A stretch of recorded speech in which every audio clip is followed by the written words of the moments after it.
Bonjour Roland, on est ici donc à l'annexe du stade Léo Lagrange pour la reprise du Racing Besançon pour la saison 2025-2026. Bon, Roland, déjà première question, comment tu as retrouvé un petit peu tes joueurs ce matin? Je les ai retrouvés souriants, 80% de l'effectif qui était présent l'année dernière, donc ils connaissent bien les installations, ils connaissent notre rythme et le staff, donc c'est plutôt des retrouvailles qu'une découverte. Un petit point sur la saison dernière, vous avez terminé deuxième, comment justement tu l'as vécu un petit peu? On l'a plutôt bien vécu puisque l'objectif annoncé était un top 5 pour cette première année de reconstruction avec principalement des joueurs issus du club, issus du territoire franc-comtois. Donc un top 5 qui a été atteint puisque terminer deuxième c'était largement dans nos objectifs. Alors nouvelle saison, nouvel entraîneur suite au départ de Claude Robin, nouveau joueur également. Quel va être justement l'objectif cette saison? L'ambition, elle sera d'être dans les premiers rôles, puisque quand on termine deuxième une année avec une stabilité très importante, comme je le disais, 80% de l'effectif, elle sera de bien figurer et d'être parmi les équipes de tête, bien entendu. Alors dans le recrutement cette saison, on a vu qu'il y a beaucoup de joueurs de R1, il y a aussi des anciens du Racing qui reviennent comme Matteo Fenolar entre autres ou Elias Rigaud.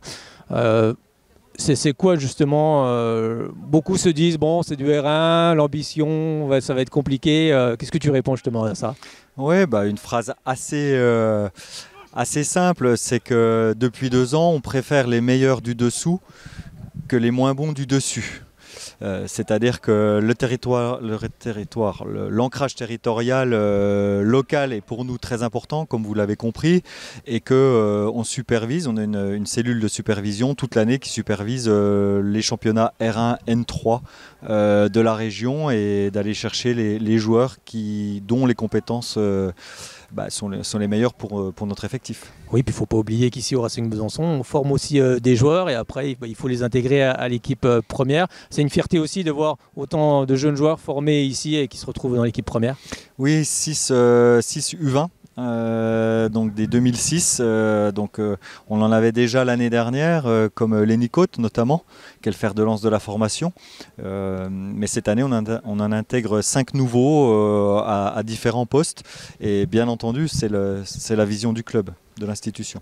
Alors, Jérôme Monnier est le nouvel entraîneur de cette équipe pour les 2 prochaines saisons qui arrivent. Comment s'est fait justement le choix de Jérôme ?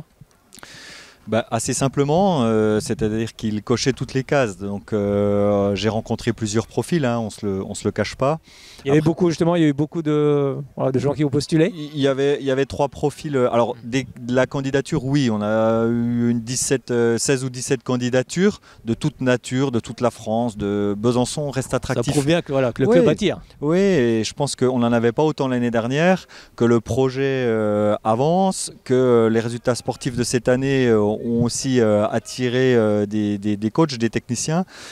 Donc le choix, j'ai fait plusieurs entretiens et le choix de Jérôme sur sa régionalisation, sur ses appétences et ses compétences professionnelles. Il va nous amener beaucoup de professionnalisation.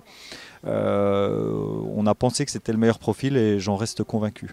Alors c'est vrai que ça va être une première aussi pour lui parce qu'il a déjà été coach de la réserve du stade de Reims, mais en tant que numéro 1 ça va être sa première saison. Vous n'avez pas justement eu peur, des craintes à ce niveau-là ou pas du tout? Non, en fait elles ont été vraiment mises de côté tout de suite. C'est une des premières questions que je lui ai posées et lui il nous a vraiment amené la motivation, l'envie. Pourquoi il n'a jamais été numéro 1 avant, c'était un choix personnel. Donc ça a été rapidement balayé et aujourd'hui moi je suis convaincu du bien fondé de son arrivée. On ne sait pas dans quel groupe encore va évoluer le Racing Besançon. On a vu que la saison dernière c'était quand même des groupes quand même assez relevés. Ça sera sans doute encore le cas cette saison. Oui, bien entendu. Mulhouse, dans le groupe de l'année dernière, remplace Colmar. Et puis après, 4 équipes, 4 clubs sont descendus.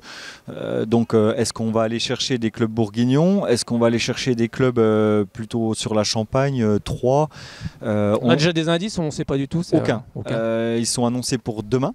ou après-demain, pardon, cette semaine. Donc on en saura un peu plus. On laisse le suspense, mais nous, on n'a aucune information qui a fuité de la Fédé.